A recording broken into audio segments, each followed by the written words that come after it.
Thank you Ravi గారు, thank you so much and congratulations once again. Yes, ఆయన చూడ్డానికి చాలా కుదురుగా వినయంగా కనిపిస్తారు, కానీ బాక్స్ ఆఫీస్ దగ్గర పలకరిస్తే మాత్రం ఉప్పెనని క్రియేట్ చేస్తారు. సో మా పెద్ది పెహల్వాన్ని ప్రపంచానికి పరిచయం చేసినటువంటి మా డైరెక్టర్ బుచ్బాబు సానా గారిని సాధారణంగా వేదిక మీదకి ఆహ్వానం పలికేస్తున్నాం. థ్యాంక్ యూ అండి, థ్యాంక్ యూ అందరికీ.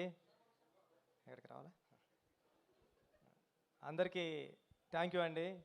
ఈ సినిమాని ఇంత ఘన విజయం చేయించినందుకు, ఇంకా చేస్తున్నందుకు అందరికీ, ప్రేక్షకులందరికీ ధన్యవాదాలండి. ఒక మంచి కథని చెప్పడానికి నేను చరణ్ సారు ఇద్దరం మీ ముందుకు వచ్చామండి. అంటే ఇది రెగ్యులర్ ఒక కమర్షియల్ ఫిలిం కాదండి. ఇది ఒక 5 పాటలు 5 ఫైట్లు ఉండే సినిమా కాదండి. చరణ్ సార్కి చెప్పినప్పుడు కూడా తెలిసింది. అంటే ఒక ఇన్స్పిరేషనల్ స్టోరీ ఇది, ఒక పెద్దిగాడి జర్నీ. అంటే 2017-18లో అనుకుంటా మోడీ గారు ఖేలో ఇండియా అని పెట్టారు. అంటే మట్టిలో ఆటగాళ్ళను వెతుకుదాం, అంటే ఇంటింటికి వెళ్ళి ఓటకు అడుక్కుంటాం కదా, అలాగే ఇంటింటికి వెళ్ళి ఆట కూడా అడుక్కుందాం, ఆటగాళ్ళని తీసుకొచ్చి దేశానికి పరిచయం చేద్దామని పెట్టారు. దాన్ని ఇన్స్పిరేషన్ కింద కూడా తీసుకున్నాను నేను ఖేలో ఇండియాని ఈ ఫిలింకి. మేము చరణ్ సార్ కూడా మేము మాట్లాడుకున్నాం. అందుకే బొమ్మన్ గారు అంటారు ఏంటంటే, ఏంటి ఈడు తెస్తాడు ఆ విలేజర్స్ని చూసి ఒక నెగిటివ్ మైండ్ సెట్స్తో ట్రావెల్ మొదలవుతుంది బొమ్మన్ గారి ట్రావెల్. ఈడు తెస్తాడా ఈ విలేజర్స్ తెచ్చేది ఇండియాకి మెడల్స్ అనుకుంటాడు. కానీ ఆయన మైండ్ సెట్ మారి ఈ విలేజర్స్ మెడల్స్ తేగలరు అని ప్రూవ్ చేసేయడానికి. ఎందుకంటే ఫర్ ఎగ్జాంపుల్ విలేజెస్లో ఒక 150 కేజీలు 200 కేజీలు మూటలు అలవోకగా మోసేసే ఒక మనిషి ఇక్కడ ఉండిపోయాడు కాబట్టి కూలోడయ్యాడు. అదే నేషనల్కి వెళ్ళి ఉంటే ఒక హెవీ వెయిట్ ఛాంపియన్ అవుతాడని నేను నమ్మానండి. అది మాది ఉప్పాడు కొత్తపల్లి కాబట్టి సముద్రం పక్కనే, రోజు సముద్రం పక్కన ఉంటే ఒక ఫిషర్మ్యాన్ ఎటువంటి సేఫ్టీ లేకుండా దన్నమని సముద్రంలో దూకేసేవాడు బోట్లోంచి. నేను ఆ ఒడ్డు నుంచి చూసే ఉండేవాడిని కాలేజీకి వెళ్తున్నప్పుడు. అరే ఈడు నేషనల్కి వెళ్తే ఒలింపిక్స్కి వెళ్తే మెడల్ తెస్తావాడు కదా అని ఫీల్ అయ్యేవాడిని నేను. అంటే భారతీయ జీవన విధానంలోనే ఆట ఒక భాగం అని చెప్పాలనుకున్నా. అందుకే గురువు క్యారెక్టర్ పెట్టుకున్నానండి. అందుకే హీరో మూట మోసి గిరేస్తే అది కుస్తీ బాంగిడి పొట్టని, వాటర్ మోస్తే ఇంకొకటని, ఇలా ప్రతి ఆటలోని అంటే భారతీయ జీవన విధానంలోనే ఆట ఉందని చెప్పాలనుకుని చాలా ప్రయత్నం చేసామన్నమాట అండి ఈ కథ. అంటే అలవోకగా ఏదో నార్మల్గా చెప్పేయచ్చండి, కమర్షియల్ ఫిల్మ్ చేసేయచ్చు. కానీ ఒక స్పోర్ట్స్ జోనర్లో అంటే ఇంకా చాలా విషయాలు, అంటే ఒక మనిషికి ఒక వ్యవస్థకి గుర్తింపు ఎంత ఇంపార్టెంటో చెప్పాలనుకున్నామండి ఈ కథలో. అంటే ఎవరైనా సరే ఒక కుర్రోడు ఏడుస్తూ ఉన్నాడంటే, అప్పుడే పుట్టినాడు క్యారమని ఏడ్చాడంటే, నేను పుట్టానురా నన్ను గుర్తించండి రా అని ఏడుస్తూ ఉంటాడు ఆ సౌండ్. అంటే అలాంటి గుర్తింపు కోసం ఒక మనిషి ఎంత స్ట్రగుల్ చేస్తాడు తన ఊరు కోసం, తన ఊరు గుర్తింపు కోసం. అలాంటి ఒక మంచి మాట చెప్పాలనుకున్నమాట అండి.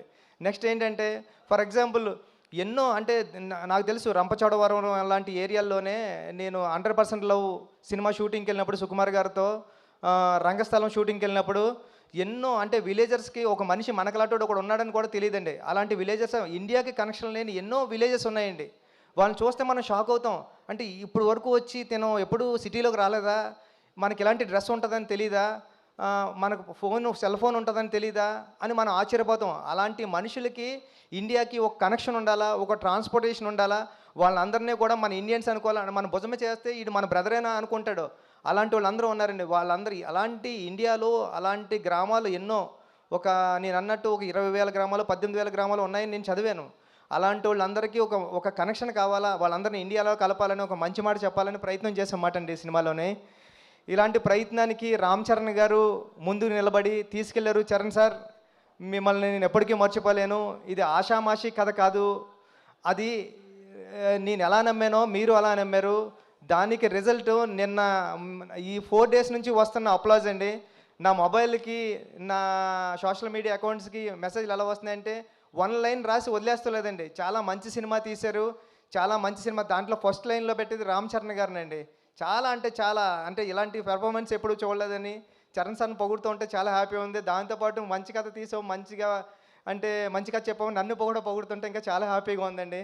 జగపతి బాబు గారు ఈ సినిమాకి ఎంత ఇంపార్టెంట్ అంటే అప్పలసూరి క్యారెక్టరు, మీకు అప్పలసూరి క్యారెక్టర్ ఇలా డ్రైవ్ అవుతూ ఉంటుంది కథలోని, కానీ ఆ కాగడ వెలిగించింది అప్పలసూరి గారండి.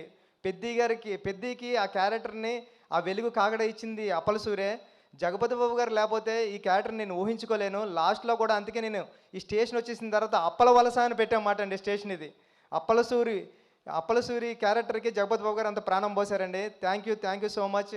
అంటే ఫ్యామిలీ నేను రీల్స్ గట్రా చూస్తున్నా, చిన్నపిల్లల్ని తీసుకుని వెళ్ళిపోతున్నారండి సినిమాకి. చిన్నపిల్లల్ని కూడా తీసుకుని వెళ్ళిపోయి చూపిస్తున్నారు. నేను ఏదైతే ఫీల్ అయ్యానో ఫ్యామిలీ నిన్న నేను దేనికి ఒక అల్లు స్టూడియో ఉంటే దానికి వెళ్ళి చూశాను. చూస్తుంటే అందరూ కూర్చొని స్క్రీన్ మీద ఎలా ఉంటే ఇలా బ్యాక్ తిరిగి చూసే ఆడియన్స్ని, స్క్రీన్ వైపు చూడలేదు. ఎందుకంటే డైలాగ్ వెంట చూస్తూ ఉంటే అందరూ కళ్ళంట నీళ్ళు తుడుచుకుంటున్నారండి. అంటే లాస్ట్ 40 మినిట్స్ నేను ఏదైతే నమ్మానో అది జరిగింది. సేమ్ టైం నేను చరణ్ సార్తో ఐమాక్స్కి వెళ్ళాం, ప్రసాద్ ఐమాక్స్కి వెళ్ళినప్పుడు చూసినప్పుడు చరణ్ సార్కి అందరూ లెగిసి హాస్పిటల్ సీన్ దగ్గర క్లాప్స్ కొట్టి అందరూ ఇలాగా హెడ్ బెండ్ చేసి చరణ్ సార్ అని నేషనల్ అవార్డు అని అరుస్తున్నారండి. అన్నా నీకు నేషనల్ అవార్డు వస్తుందని అరుస్తున్నారు. ఇంతకన్నా ఇది కదరా కావాల్సింది, నేను వచ్చిన పని అయిపోయింది, సినిమా చేసిన పని అని అనుకున్నా. థ్యాంక్ యూ అండి సతీష్ గారు, ఈ సినిమా నమ్మినందుకు, మీరు నాకు ఈ సినిమా ఇచ్చినందుకు లైఫ్ లాంగ్ మీకు రుణపడి ఉంటానండి. రవి గారు అందరికీ థ్యాంక్ యూ అండి. ఈ సినిమా థియేటర్స్లో ఉంది, చూడండి.